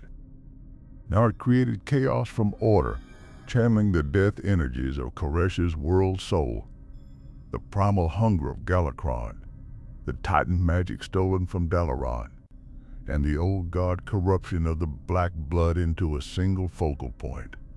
The dark heart sat at the center of it all, pulsing with power that made reality scream. And around it, Dimensius began to coalesce. He manifested not as a physical form, but as an absence, a hole in reality that moved and thought and hungered. Where his presence touched, matter dissolved, energy dispersed. Even light seemed to bend away from him as if desperate to escape. His voice, when he spoke, came from everywhere and nowhere, resonating through dimensions mortals couldn't perceive. Xal'atath, my wayward herald, you thought you could escape me? The assault began. The strike force stormed the Manaforge from multiple entry points, fighting through waves of Shadow Guard ethereals who defended their ritual with fanatical devotion. These weren't mere guards, they were true believers, ethereals who had spent thousands of years dreaming of their god's return, and they would not yield while breath remained in their phased forms. Thrall led the frontal assault, calling down lightning that earthed through the facility's titan machinery, temporarily disrupting the power flow to the resurrection ritual. Jaina followed, her frost magic creating barriers of ice that bought precious seconds for their forces to advance. But it was Illyria and Xal'atath who drove toward the heart of the facility, toward Dimensius himself. "I can feel him," Xal'atath said as they fought through corridor after corridor. "He's not fully manifested yet. The resurrection is incomplete. If we can destroy the dark heart before the ritual finishes, we can banish him again," Illyria finished. "Send him back into dispersed fragments." "Exactly. But we'll need the ribbons of Rishi. The same artifacts that we used to break him the first time can be used to bind him now, to give you mortals a chance to destroy the dark heart without him interfering." They found the ribbons in side chambers, protected by wards but ultimately accessible. Salhadar had underestimated how well Xal'atath knew this place, how intimately she understood Koresh's secrets. The ribbons were strips of pure reality manipulation, existing in multiple dimensions simultaneously, painful to touch and dangerous to wield. Locust Walker took one, wrapping it around his form like a cloak. Illyria took another, feeling it integrate with her void-touched nature, amplifying her powers to terrifying levels.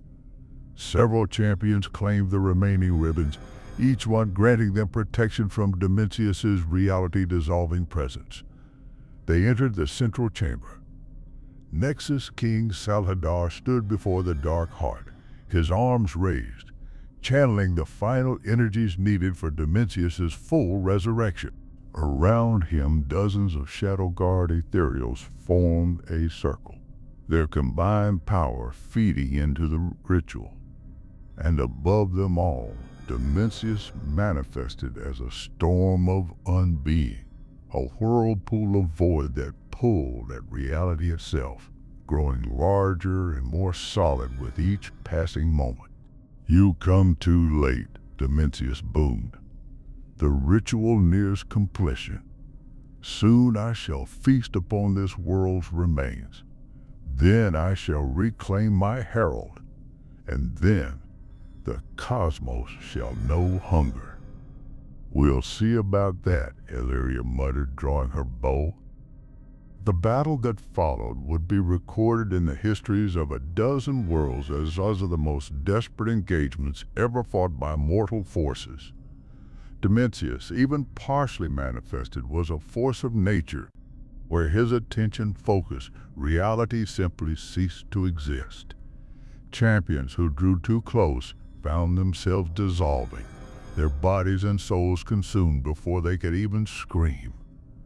The ribbons of Rishi provided some protection, but it was limited. They could survive in Dimensius's presence, but they couldn't withstand direct attacks. Salhadar and the Shadow Guard fought with the desperation of fanatics who saw their god returning. They wielded arcane magic that predated Azeroth civilizations, techniques developed by Koresh's greatest scholars. Beams of pure energy, spatial distortions, reality tears. The champions responded in kind. Thrall channeled the primal fury of Azeroth's elements, calling storms that raged through the Manaforge, lightning that struck at the ritual circles. Jaina created zones of absolute zero, freezing ethereals in place, slowing the energy flow to the Dark Heart. Champions wielding the ribbons engaged Xal'atath directly, their reality-warping weapons capable of actually harming his phased form. And Xal'atath joined. Xal'atath stood before her former master and laughed. "Hello, Dimensius," she called out, her voice carrying over the chaos. "Miss me, traitor?"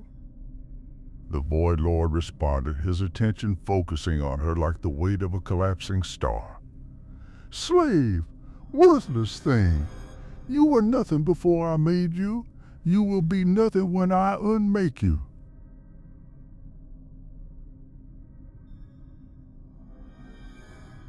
"Maybe," Xal'atath agreed. "But I've had thousands of years to prepare for this conversation. Let's see what nothing can do." She began channeling void energy on a scale the champions had never seen from her before. This wasn't the subtle manipulation she usually favored. This was raw power, cosmic in scope. She pulled from the ambient void corruption saturating Koresh, from the black blood residue in the Dark Heart, from her own essence accumulated over millennia, and she directed it all at Dimensius. Not to destroy him, she couldn't do that, but to bind him, to slow his manifestation, to give the others the opening they needed. "Now," she screamed, "the Dark Heart! Destroy it now!" Illyria didn't hesitate. She channeled everything she had, all the void power she'd learned to control, all the ranger skills honed over a lifetime, all the rage and grief that had driven her since Dalaran fell, into a single arrow. The arrow, wrapped in none of the ribbons of Reshi, flew true. It struck the Dark Heart directly. The artifact, gorged with the essence of Galakrond, saturated with Dalaran's magic, infused with black blood and holding the concentrated power of 100 battles, cracked. Then it shattered. The explosion was cosmic in scale. Energy exploded outward in every direction, void, arcane, necrotic, all of it uncontrolled and catastrophically dangerous. Shadowguard ethereals were obliterated instantly. The Manaforge's Titan machinery exploded, unable to contain the power surge. Even Dimensius recoiled, his partially manifested form disrupted by the backlash. And at the center of it all, Nexus King Xal'atath stood frozen, watching his god's resurrection fail, watching his life's work collapse into ruin. "No," he whispered. "No, we were supposed to. Locust Walker appeared beside him, his ribbon of Reshi allowing him to withstand the energy storm. "It's over, Xal'atath. The resurrection has failed. Dimensius is dispersing again. But our world..."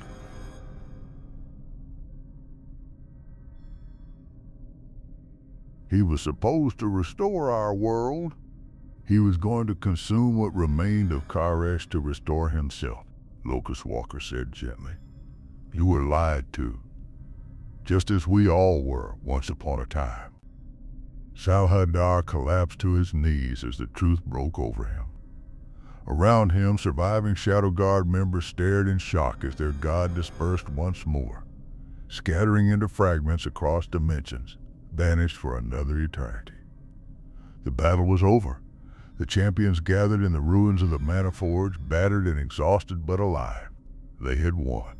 Dimensius had been stopped.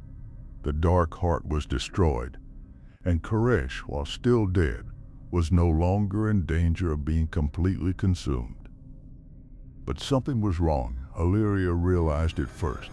Where is Xal'atath?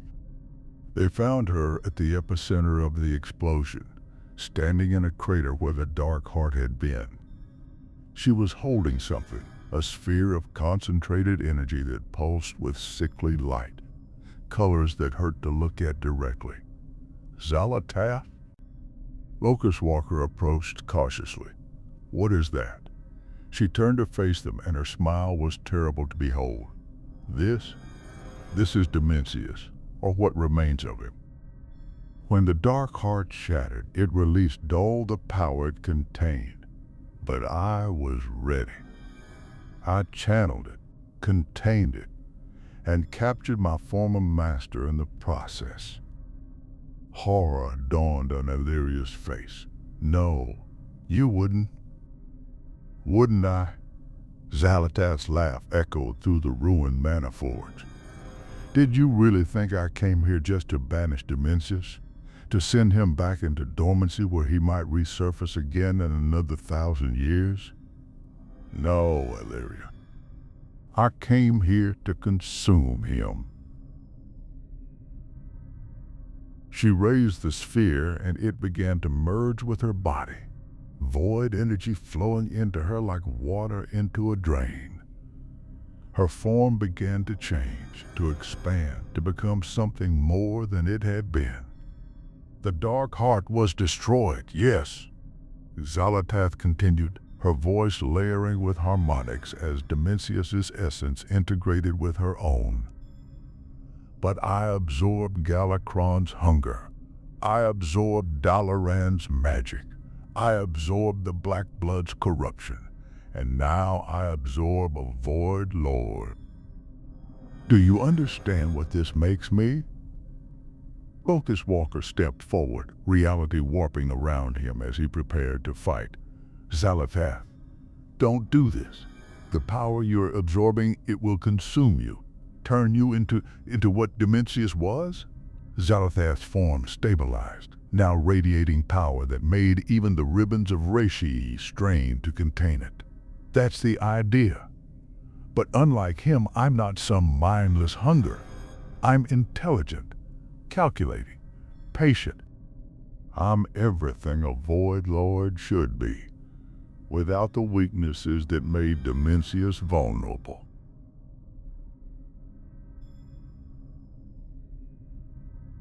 She turned her gaze on Locust Walker, and in that moment he saw his death reflected in her eyes. I'm sorry, old friend, she said with what might have been genuine regret. You taught Illyria well. You were a good mentor to her, but you know too much about void magic. You understand too well how to counter beings like me. I can't let you live. Xal'atath, please, he began. A wave of void energy erupted from her hand. It wasn't a spell or an attack in the conventional sense. It was simply erasure. The fundamental force of void at its purest power to unmake reality itself.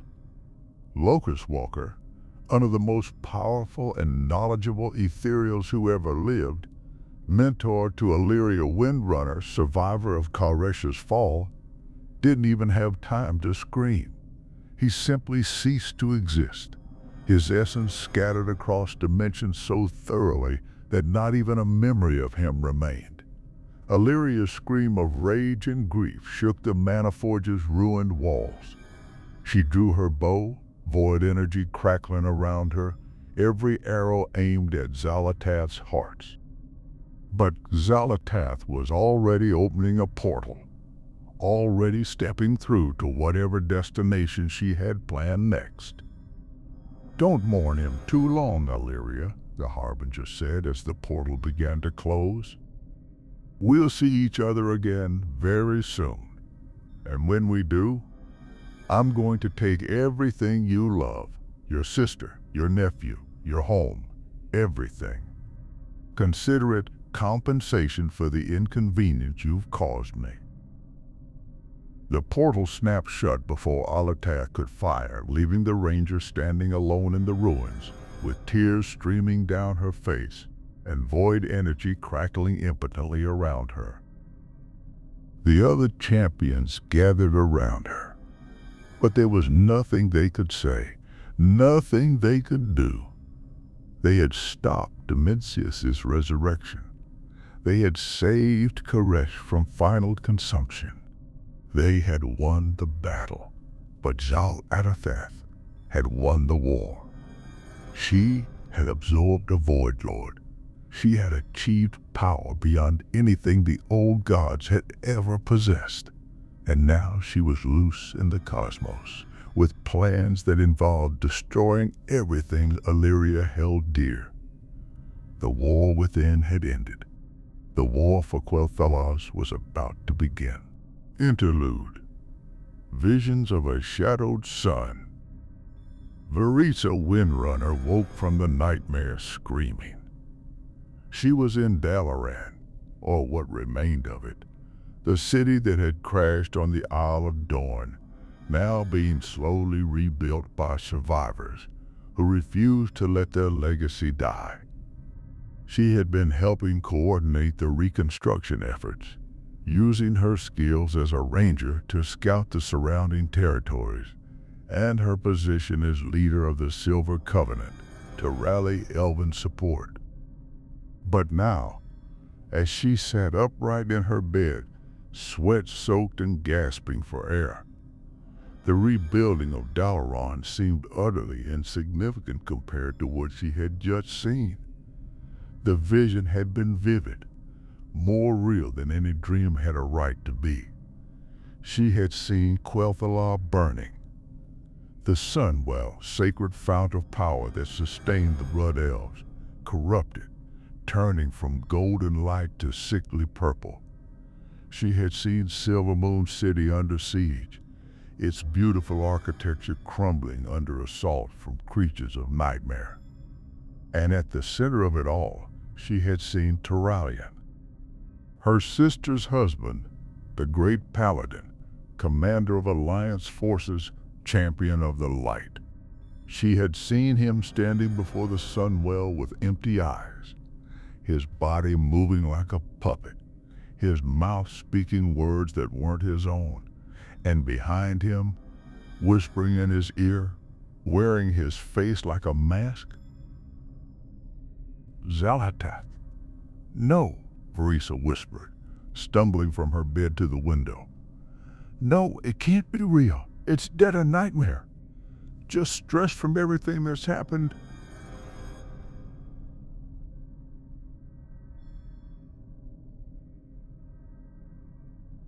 But even as she tried to convince herself, she knew better. This hadn't felt like a normal dream. It had felt like a warning, like someone or something showing her what was to come. A knock at her door made her jump. Aunt Varisa? A voice called. Are you all right? I heard you scream. She opened the door to find Arator the Redeemer standing in the hallway, concern evident on his face. He was the son of Illyria and Turalyon, a being who embodied both light and void in impossible balance. He had fought in the wars against the Legion and the Jailer, had proven himself a hero in his own right, separate from his legendary parents. I had a vision, Varisa said without preamble, of Quel'Thalan under attack, of your father, changed, corrupted, of Xal'atath, Arator finished, his expression darkening. I've been having the same visions for days now. I thought it was just fear, my worry about my parents. But if you're having them too. They stared at each other for a long moment, understand passing between them without words. These weren't random nightmares. They were warnings. Tactical intelligence delivered through dreams by something or someone who wanted them to know what was coming. We need to warn them, Varisa said. The Blood Elves, the Sunwell Guardians, everyone. Xal'atath is planning something terrible, and Quel'Thalas is the target. Mother is still on Koresh, Arator said. Father is with Alliance Command, but we can reach Lorthamar, Lady Liadrin, the Blood Elf leadership. We can warn them to increase security around the Sunwell. Will they listen? Barisa asked. Lorthamar has never trusted the Silver Covenant, and these are just visions. We have no proof. Then we gather proof, Herator said firmly. We investigate. We follow any leads about Xal'atath's movements. We track down anyone who might know her plans. And if we can't convince them with words, we'll convince them with evidence. Barisa nodded slowly. You're right. We have to try. Because if those visions are true, if Xal'atath really is planning to assault the Sunwell. She didn't finish the sentence. She didn't need to. They both understood the implications. The Sunwell was the source of magic for all Blood Elves, the restored fount of power that had once been corrupted by the Scourge and had been cleansed and reignited through the sacrifice of a Naru. If Xal'atath corrupted it again, if she turned its light to void, the Blood Elves would be devastated. And worse, she would have access to one of the most powerful sources of light energy on Azeroth. Combined with the void power she had already accumulated, Black Blood, Galakrond's essence, Dalaran's magic, and now a Void Lord, she would be unstoppable. She wouldn't be a threat to Quel'Thalar. She would be a threat to all of reality. We leave at dawn, Barisa decided. Gather anyone you trust. Anyone with skills in void detection, light magic, combat. We're going to Quel'Thalar, and we're going to stop this before it starts. And if we're too late? Herator asked quietly. Barisa's expression hardened, her ranger's determination overriding her fear. Then we save whoever we can and make Xal'atath pay for every life she takes. She wants a war? We'll give her. Wordney. Unknown to either of them as they made their plans, a figure watched from the shadows of the corridor. No physically present, but observing through mirrors of void stuff. Xal'atath smiled. Good, she murmured to herself. Let them prepare. Let them warn. Let them fortify their defenses and rally their heroes.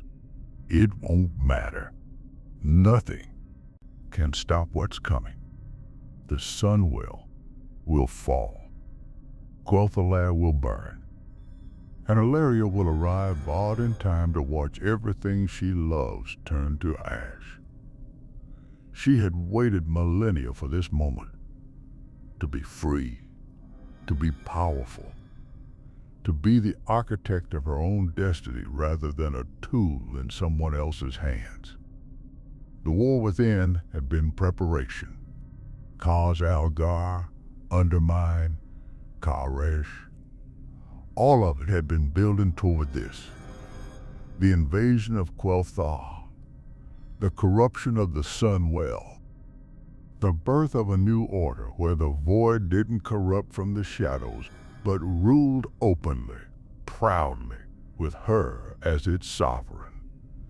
Let midnight come, Xal'atath whispered, her voice carrying across dimensions. Let the sun fall into shadow. Let the world see what a true harbinger can accomplish, and let them despair. The vision faded, leaving only darkness and the promise of horrors yet to come. Epilogue to Part 1, The Gathering Storm. As the year drew toward its close, the state of Azeroth was dire. Dalaran lay in ruins on the Isle of Dorn, its survivors working desperately to rebuild what had been lost while mourning thousands of dead. Khadgar remained missing, whether dead, trapped in the void, or transformed into something else entirely. None could say with certainty. Khaz Algar was scarred by conflict. Xal'atath lay under the control of the severed threads, a council of Nerubians trying to rebuild their society without the corruption that had consumed Queen Ansurek. The Earthen worked to purge the Skardan from the ringing deeps and repair the damage to their sacred machinery. Hallowfall remained stable for now, but the seed Xal'atath had planted in Beladar continued to grow, waiting for the right moment to bloom into catastrophe. Undermine was liberated but devastated. Jastor Gallywix was presumed dead, though his body had never been found. Knowing goblins, that probably meant he'd survived to cause problems another day. The black blood refineries had been shut down, but not before producing enough of the corrupted substance to fuel a dozen void invasions. Much of it remained unaccounted for, stolen or hidden by opportunistic goblins who saw profit potential in apocalyptic artifacts. Kharish remained a tomb, but now there was hope. The oracles, working with the knowledge Xal'atath had left behind, whether out of guilt or as part of some larger plan, had begun attempting to heal their world's soul. It would take centuries, perhaps millennia, but Kharish might one day live again. The Shadow Guard, meanwhile, had scattered, their faith in Dimensius shattered, their purpose lost. And Ilaria Windrunner, having lost her mentor and witnessed Xal'atath's ascension to godlike power, returned to Azeroth consumed by one purpose: revenge.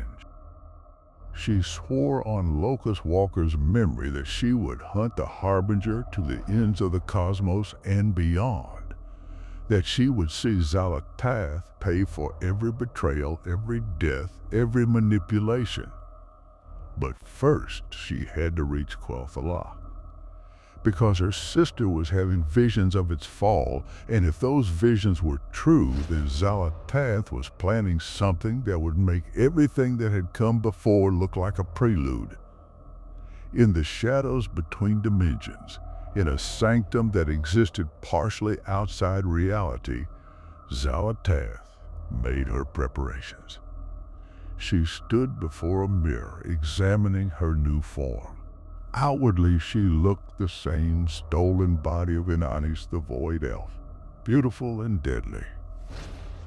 But inwardly, she had been transformed. The essence of Dimensius swirled within her, integrated with her own void nature, granting her power that had once belonged only to void lords. She was no longer merely the Harbinger.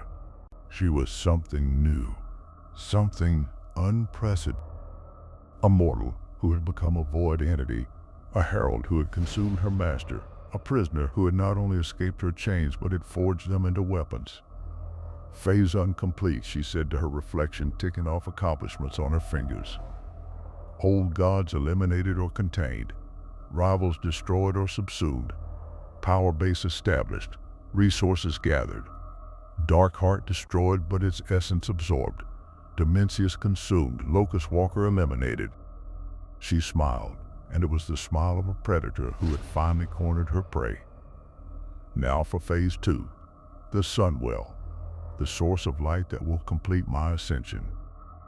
With it, I'll have access to all 6 cosmic forces. Order from Dalaran, disorder from the Legion's remnants, life from the world's souls I've touched, death from Galakrond, void from Dimensius, and light from the Sunwell. I'll be beyond old gods, beyond void lords. I'll be something the cosmos has never seen before.